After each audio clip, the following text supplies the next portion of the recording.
So the next step is we're going to be graphing these things. And we need to look at the general forms for a quadratic function and how we can change that.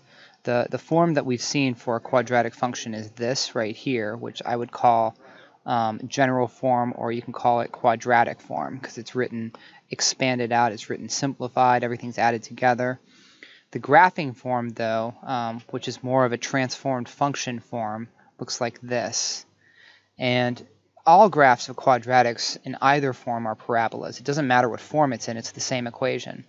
All parabolas have an axis of symmetry, kind of a line that goes through it that cuts it into two equal portions, and a vertex, which is either the minimum or maximum value of the entire thing. So it could be written like this, where this is the vertex, or this, where this is the vertex.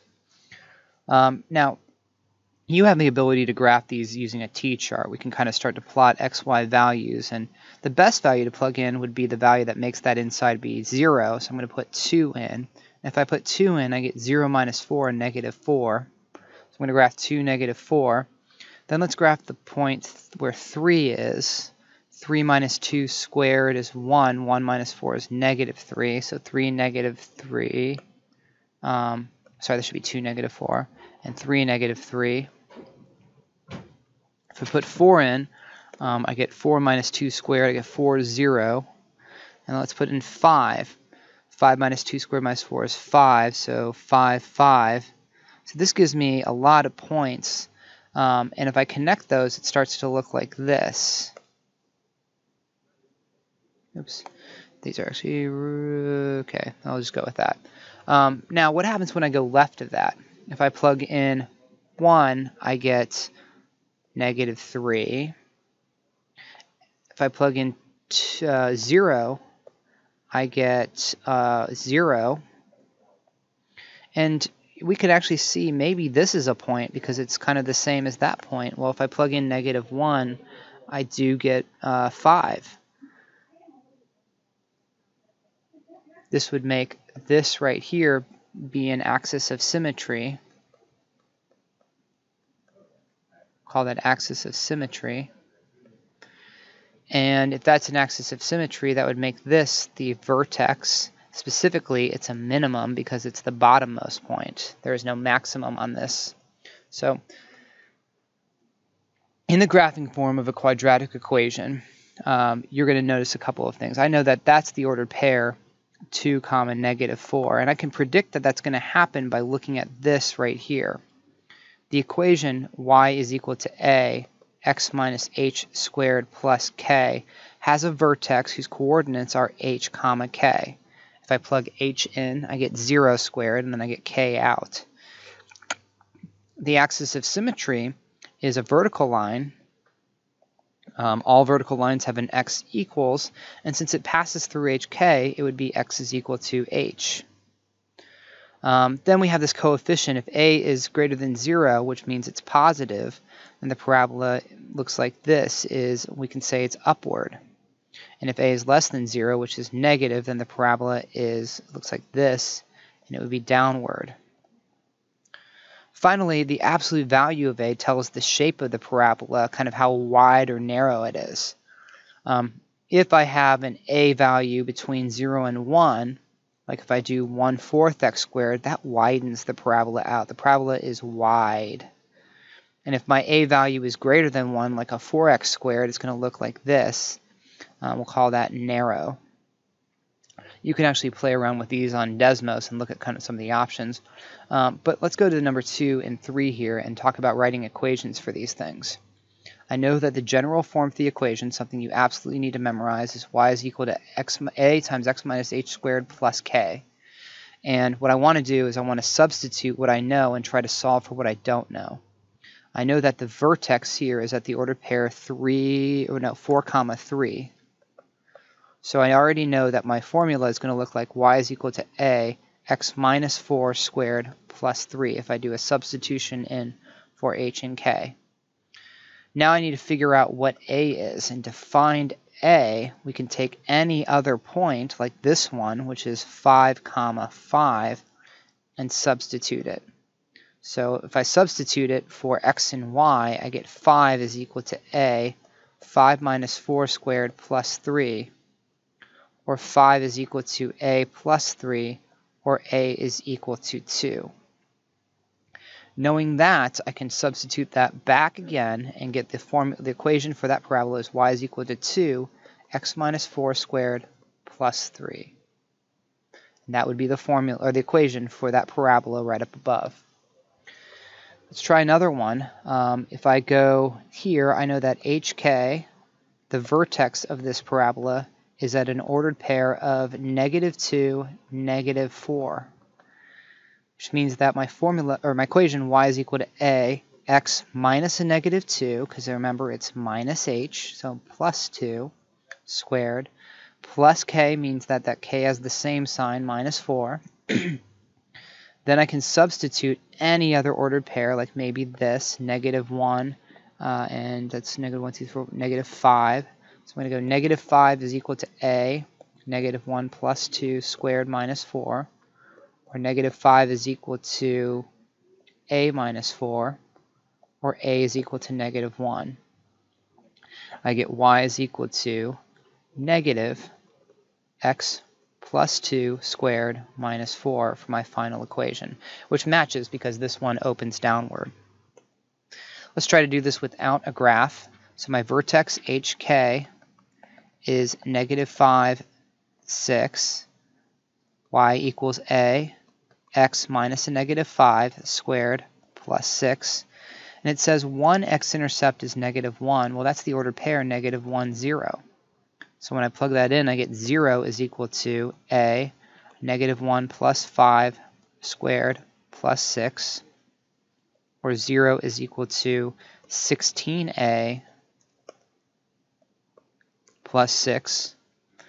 Or a is equal to -3/8. So my equation would be y is equal to -3/8 x minus -5 squared plus 6. This is a problem type that asks you to find a and k if these two are points. So I think with this we're going to do a substitution of these into x and y. If I substitute -1, 2 in, I get y minus, or 2 minus k equals a, -1 minus 3 squared, or 2 minus k is equal to 16a. That's one equation. Let's do the other point. Let's substitute this in. I get 6 minus k is equal to a, 3 minus 3 squared, or 6 minus k is equal to 0, which means that k is equal to 6.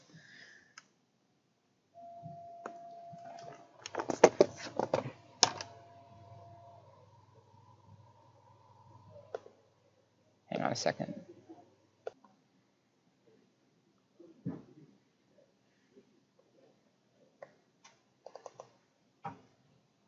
Okay, so if k is equal to 6, sorry, this froze for a second.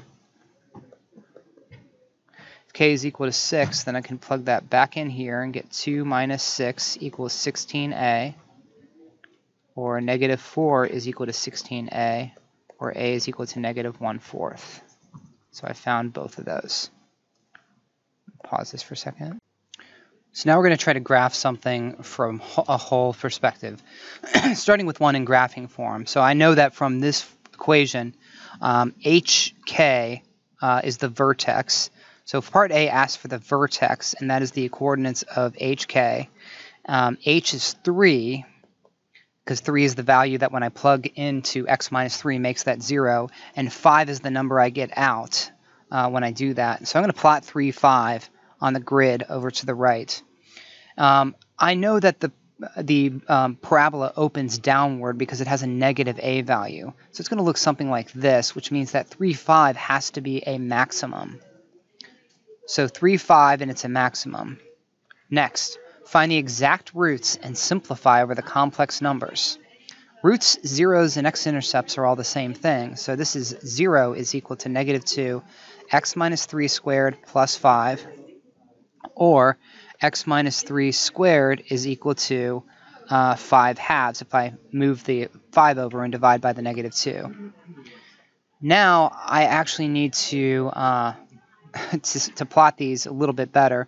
So I get x minus 3 is equal to, the plus or minus square root of 5 halves, which if I simplify that is plus or minus root 5 over root 2, or plus or minus root 10 over 2.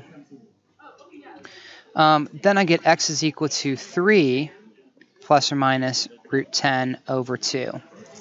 I don't have an exact, like a place to plot that exactly, but I do know that if I pull out a calculator and type that in, 3, I'm doing it on my calculator over here, 3 plus root 10 over 2, I'm going to get about 4.58, and 3 minus root 10 over 2 is going to be, hang on, it's going to be 1.42. You can plot those if you want, but you don't have to. I'm going to go ahead and put them because I want to know if I'm actually right. So 1.4, surprise, and 4.58. So I'm going to plot those. And then now it says to use a t-chart to find at least 5 other points, including the y-intercept. So y-intercept we can do pretty easily. I'm going to plug in 0 for x. And if I plug in 0 for x, I get 3 squared, 9. 9 times negative 2 is negative 18. I get negative 13. That's way too far down there. So that's not a great one, but we'll try to plot it. 5, 6, 7, 8, 9, 10, 11, 12, 5, 6, 7, 8, 9, 10, 11, 12, 13. It's down here. That's not too far off, so I'm going to put that there. If I plot 1, I get 1 minus 3 squared is 4, negative 2, it's negative 8, and negative 8 plus 5 is negative 8 plus 5 is negative 3, so I got 1, negative 3, it should be right here.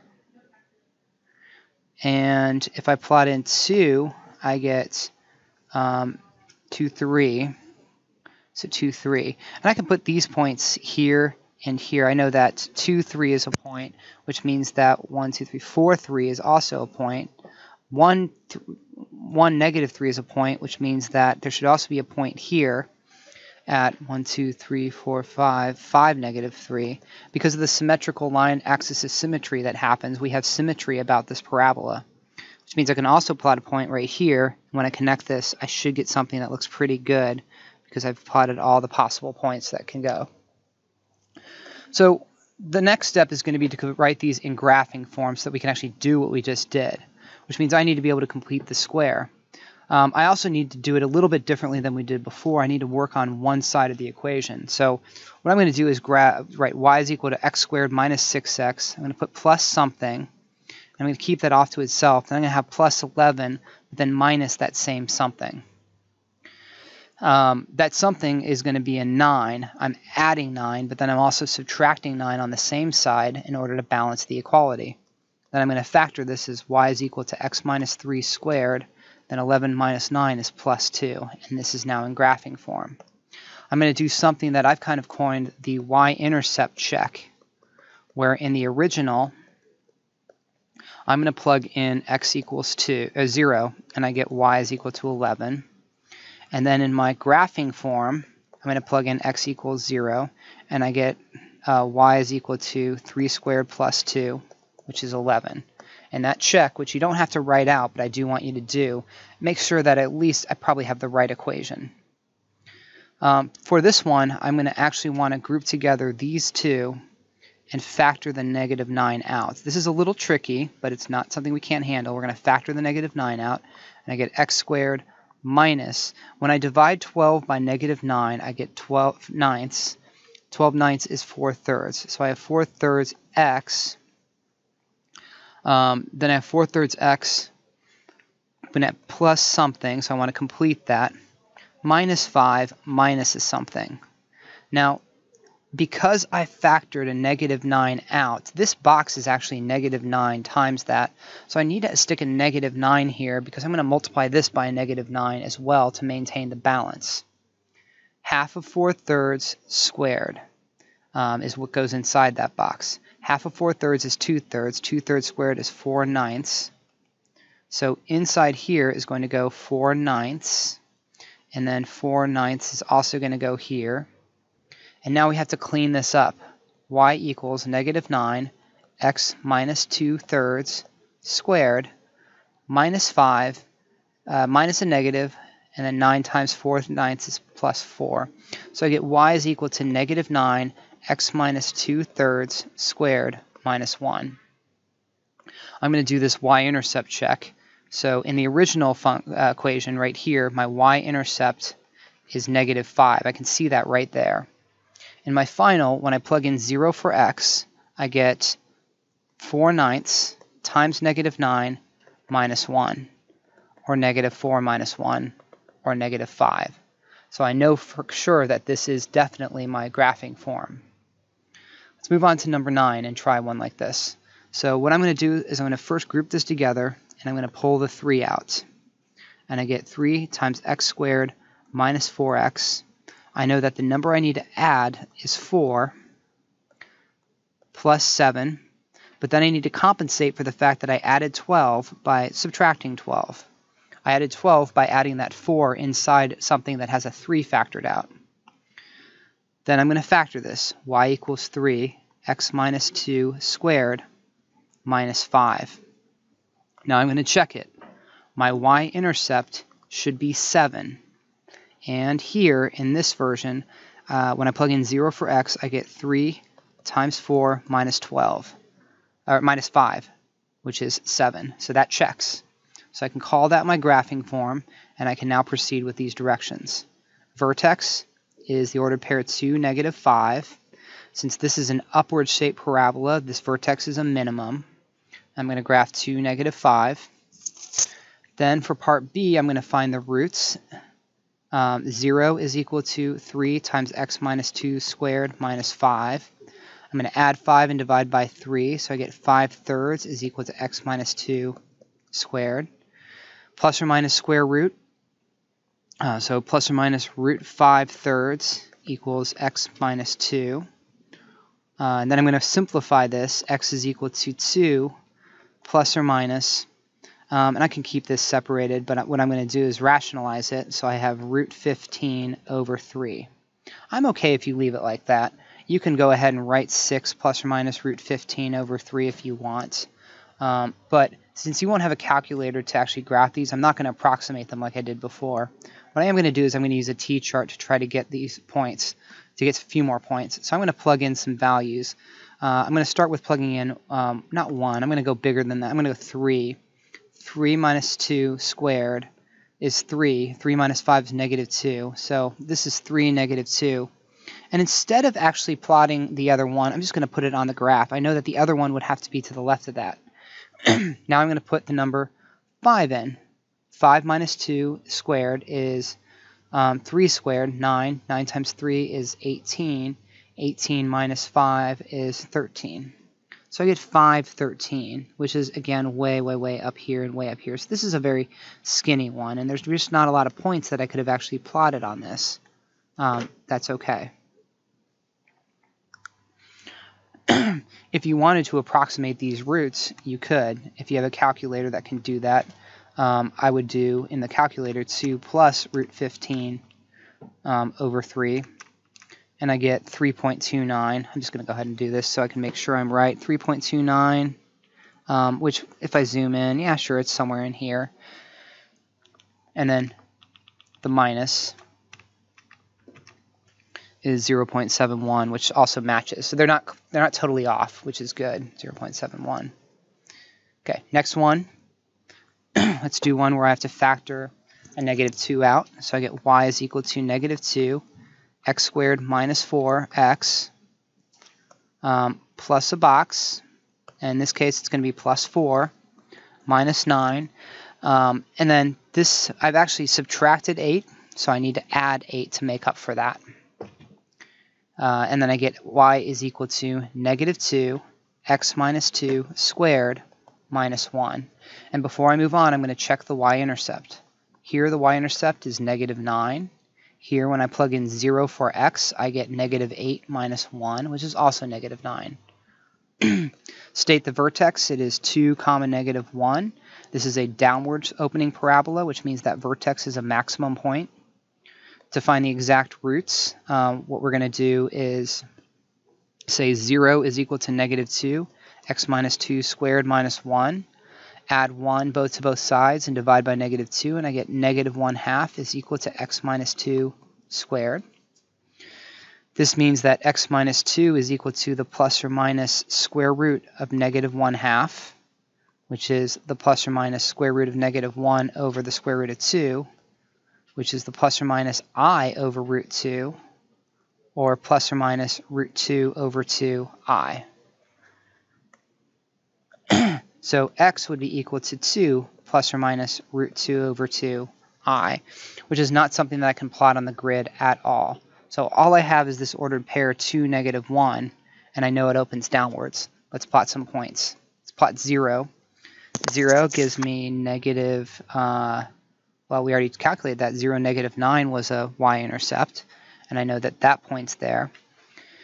And really, that's about all that I'm going to be able to plot on this one because of how very, very skinny it is. I can try to do any other point, like maybe plug in -1, and that gives me -19, but that's way off the grid. So we'll just kind of accept that this is going like that. Finally, let's do one with a fractional coefficient. So we're going to go y is equal to 2/3 x squared plus, I'm taking a 2/3 out of 4, which means that I'm actually multiplying 4 by 3/2. 4 times 3/2 is 6. So I get 6x. And before I move on, let's just check. If I multiply 2/3 times 6, I do get 4. Plus, half of 6 squared is 9. Plus 6, and then minus, well, with 2/3 of 9 is 6. So I've actually added 6, so here I'm going to subtract 6. And I get y is equal to 2/3 x plus 3 squared plus 0. And I don't even write the plus 0, but I am going to do the y-intercept check. Here the y-intercept is 6. I can see that because when I plug 0 in for x, I get 6. So I'll go ahead and plot that this time. I'll put 0, 6. And I know that the vertex is at -3. This is plus 0, so there's 0 there. It's opening upwards, which means that there's a minimum point. So I'm going to write the word min, and I'm going to put -3, 0 as the vertex. Part B asks to find the exact roots. Well, this is obvious because if you're really smart about it, the vertex is the root. That's the x-intercept. You can solve for that if you want to, but you know that this just means that x is equal to 3, which we've already found. Oh, sorry, this should be a plus 3. So if x equals 3 is the root, then we can't use those as points. We've got to find some more points, which means I basically need to plug in some values at -2 and -1. So let's go ahead and do that. -2 squared gives me, so I know -2 is going to be 2/3, and -1 is going to be 8/3. So -2, 2/3. We'll try to put a point there. And 8/3 is 2 and 2/3, so 2 and 2/3. And I'll just put the opposite points here, here, and then put this point's opposite right here. And that should be plenty to give me a good picture of what this looks like.